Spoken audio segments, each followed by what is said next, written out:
This statement of this objection leads me to say that I think this difficulty, wherever it is felt, to be entitled to the greatest weight.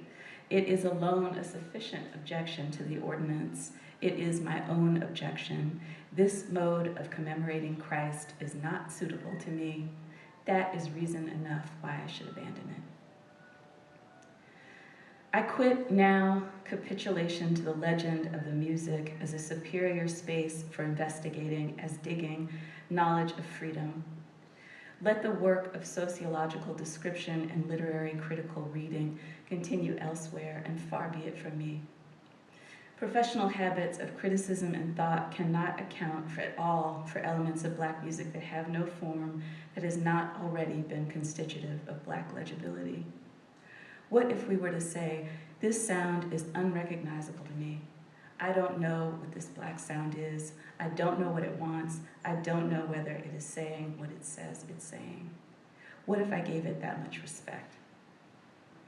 I quit the pretense of belief in the divisibility of Black consciousness along the lines of high and low that accompanies orthodox Black music thinking as a ruse of purity.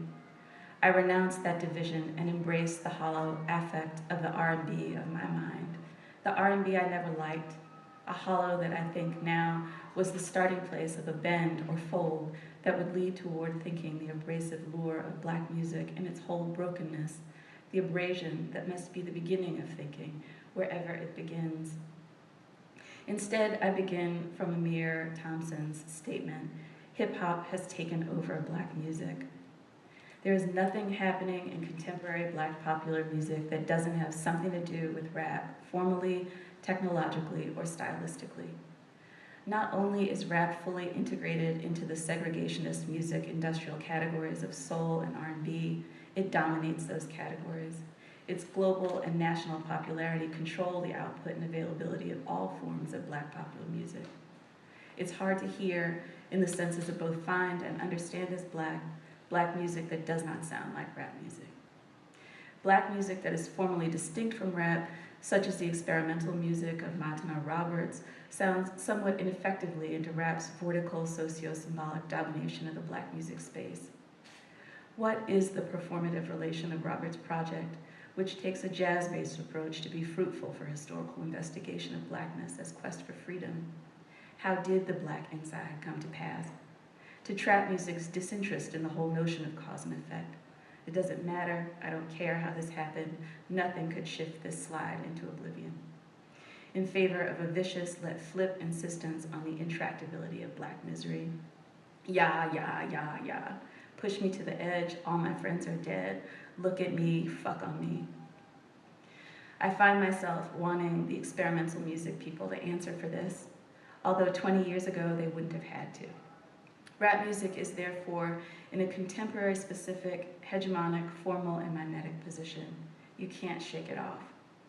It is exceedingly difficult to credibly develop a node of Black expression that does not articulate a relation to it. Or alternatively, we're forced to think into the silence about it when an artist is silent about it, which can be cause for celebration, but does not deny rap's power in absence. Jazz is dead, and the related assertion that trap music is alive and giving us the equivalent of this is the beautiful rive of the Black spirit energy sound. The whole cellar was possessed and animated. Things flew through the air, which is from Baraka's Black music. My students tell me that Extentacion is not a rapper. They say he just does this thing in the house and puts it on the internet. Someone else says Travis Scott is a rapper, and I'm baffled because Travis Scott sings. Another thing that has happened, merger of rhetorical positions, merger of the singing position of the lover with the speaking position of the polemicist.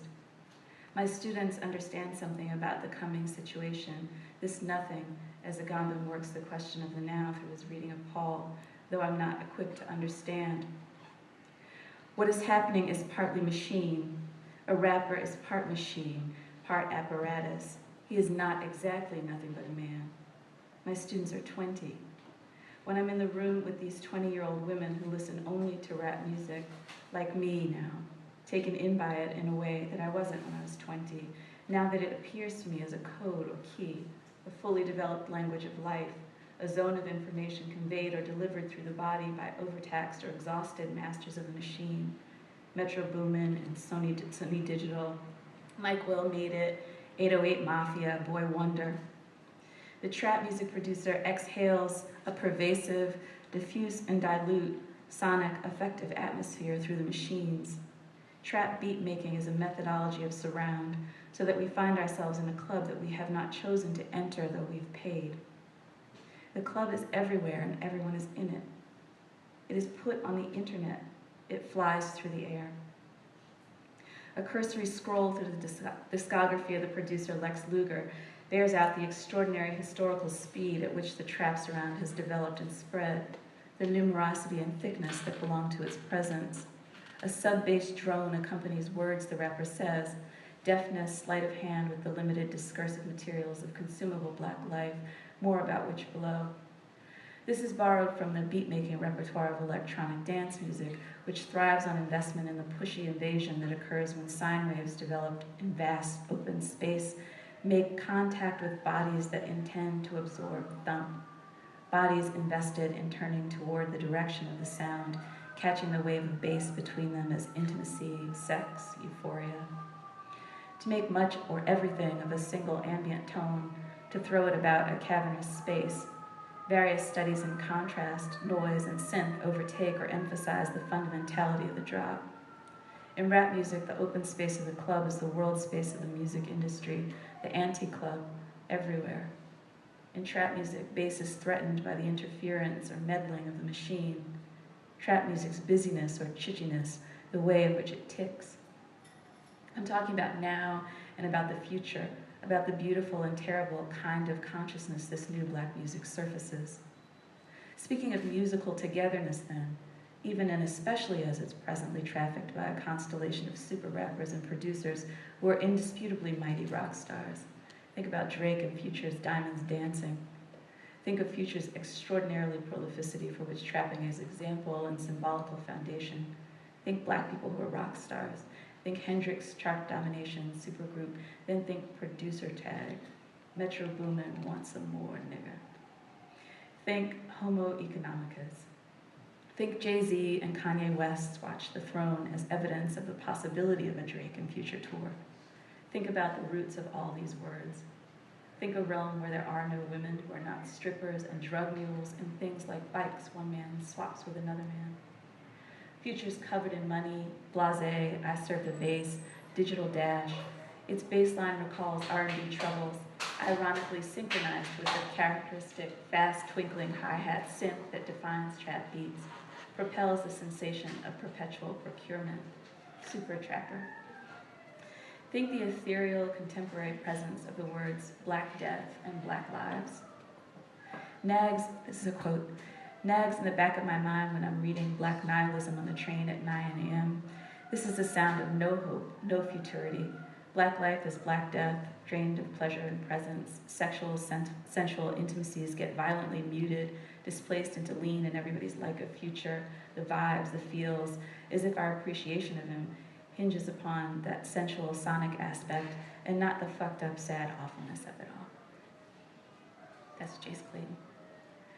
What if this music, Future's DS2, the Drake Future What a Time to Be Alive, Vince Staples' Summertime '06, Kanye West's Life of Pablo, the numerous individual points that are sounds and words that emerge from laptops, artists who live within this surround, the formation that is trap music, more, there are more coming. Speak the dimension. Let us displace Heidegger and call it a metaphysical zone of intent. Let's call it possibility. Let's call it now, crack time of where we are and where we're going now. We don't have the words for how broken, and yet we are warned. In Diamonds Dancing, the main action takes place in the spine, a study of the male torso draped in rocks. Think what weight sounds like. Think what synth is.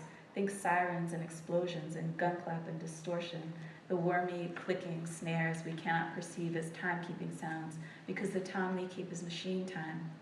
Think the pressurized squeeze of optimally lean dancers' muscle twitch. or movement around the world of the culture of drugs and guns that becomes the performative condition upon which all representation of human activity must take place.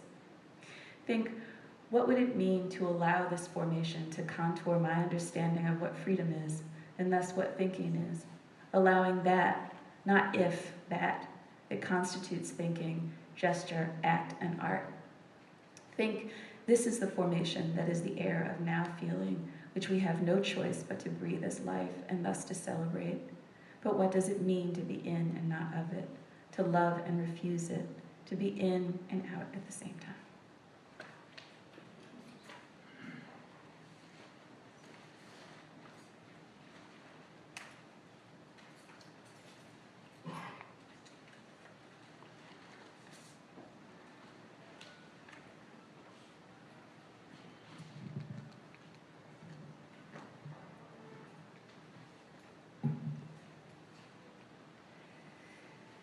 If we have failed to prosper, or rather to become prosperous in the sense that one earns silence on the federal holiday of one's choice, if we have failed in that, in prospering according to proper functions of the glands and of capital, it is called poverty.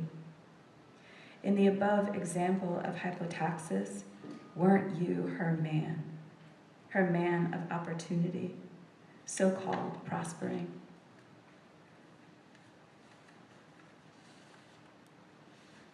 Love poem. You tell me how fucked up you are, as if my secret were not general drift in partial or limited attention on the spectrum of whole attention or love in the way I had hoped. This symptom or failure is ongoing, even now wounding myself as another separation begins, turning back to keep a simple measure, to accurately say the cost, this kind of womanhood whose longing is not to be made stupid in its face, as could be implied, allure this woman in her prom dress on the subway like that lives for you in the measure of stone's distance from the fully built.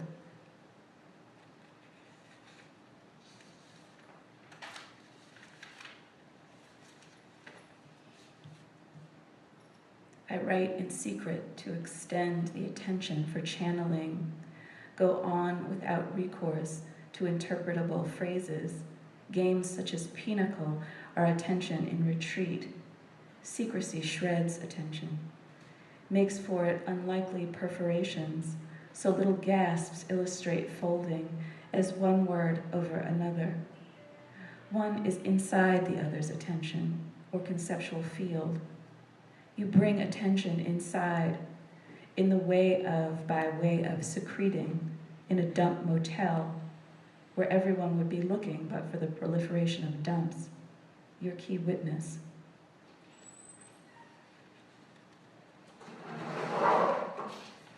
This is a long poem called Messenger. I should probably say that these Messenger is actually part of a longer series of poems that is called Motherhood as a State of Hypervigilance, which are all kind of like derived from a year-long reading of Agamben's book on St. Paul's letters to the Romans. And so they're all sort of concerned with the end of time or the end times and the question of like messianic time and the now. So even the trap music essay in some ways is related. This is from Ephesians. All things are recapitulated in him, things in heaven and things on earth. Messenger. Prepare, no night creature, accidental enemy, encounters return to us in witch cradles, monsters by a hair's breadth. These are works melted, no accident, these fires, these crashes. Capitulate to what is meant by the past as a whole. Melt, fall back into accomplishment of the grasp of who prepares to give the message. The side is excruciating. We find him there, pained, not knowing, and the curt blast come to him as a side, as from the original side, ripped from the first man, eaten by the merciless blank. I find your cries ridiculous. The side is all magma. It is where we are taken to get what is coming. In the middle of our conversation, the phone rang. It was you from the other side. I rang through. It was you calling from the other side. I staggered. It was you laughing. You were interrupting the progress of our conversation. You were laughing. Thus there was no middle. There was the connection which loomed in its oddness, being duplicated in all the realities where it was taking place. The laughter was warm. It reminded me of body heat. It was pure energy. It was you from the other side ringing through. It was you pressing your finger to the hollow of my throat. Processing the summation of all things that transpire, all dust not equally black, black rocks, diamonds whirling, afloat synthy lag, not the organic wave. That is a thing to resemble absurdly, taking the form of what it is not, for it is never the water, it is never the sound, it is never the light. Gruesome Nosferatu spreads its claw over the light, its spine curves. That wave, misshapen, jealous, curled Saturday, my sense, piteously, not yet messenger. These are works, now being merciless, being crushed as a matter of criticism into non-specific talk of waves, the little irresponsible petals. Those snares when trap music got hot, the illusion of bending the strings or processing. At the sight of the miraculous, the idea was to rebuild that sound on the synths, to recapitulate the past happening inside the body of deliverance, pull the field into what's still, what suffers future arrivals. This nowness I inhabit is a gift. I am the woman of your first maturity. It was a woman. It was a child with the sex of a man. She spoke the words of the dead, gusts, her black lips closed. I crouched. We cannot write. Your night messages fucked me up.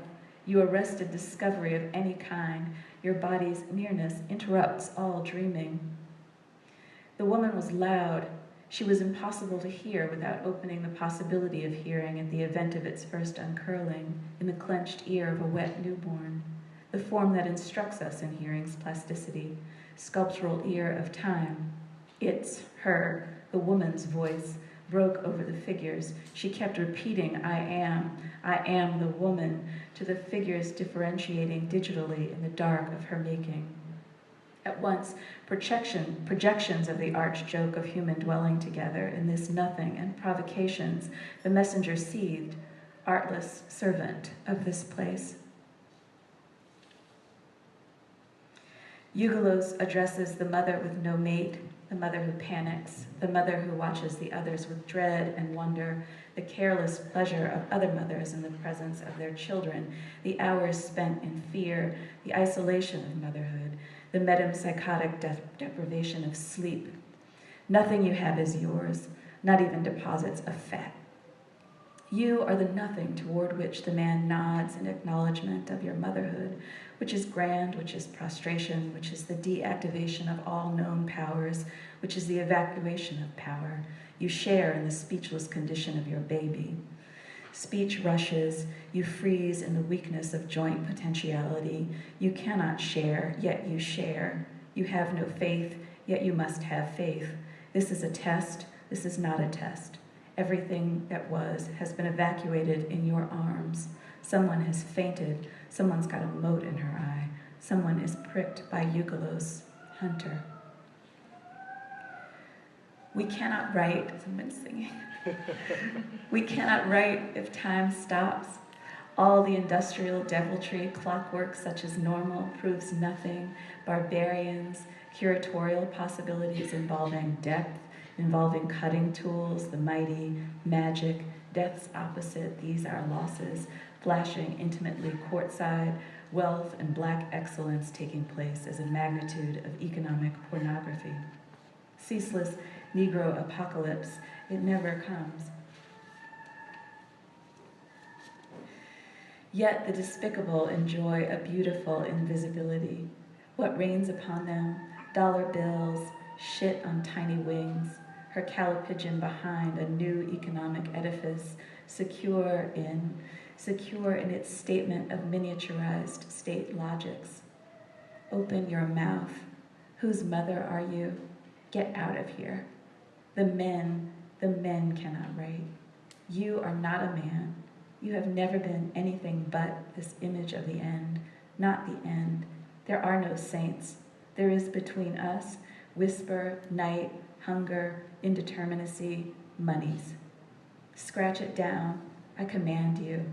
Be or come or don't. Resist if you want. The absolute indeterminacy between inside and outside, loathing both earth and sky and everybody else getting in on it. This is not your first time, said the woman. The light tread of masculine youth glide upon his skateboard, a complex organization threatening to lift itself so outside physics. Dismount the thing, wielding it in one hand like a weapon. Everybody get in on it. No, just me. It's me who wants in on it. Not the first time between yourselves down there. Imagine next, alongside his joy, how to listen to the body of a black man in flight. He is always about to knock somebody out. The joy between yourselves, flight, Michael, several decades, converge with the value of having no body fat. I too have wanted this power, said the woman. I too invent the mercies of being within and without the Maghreb, the Carolinas, and the West Coast. Processing, our works being births, inseparable from desire for him. Love has no reason. She, I, now, was on her back. She was counting. A penetrating numerical hum through her. All these churches, sacred music was the condition of possibility for sacred music. Imagine what was possible now. This was a half smile, the half smile of a woman who commands the silent rock.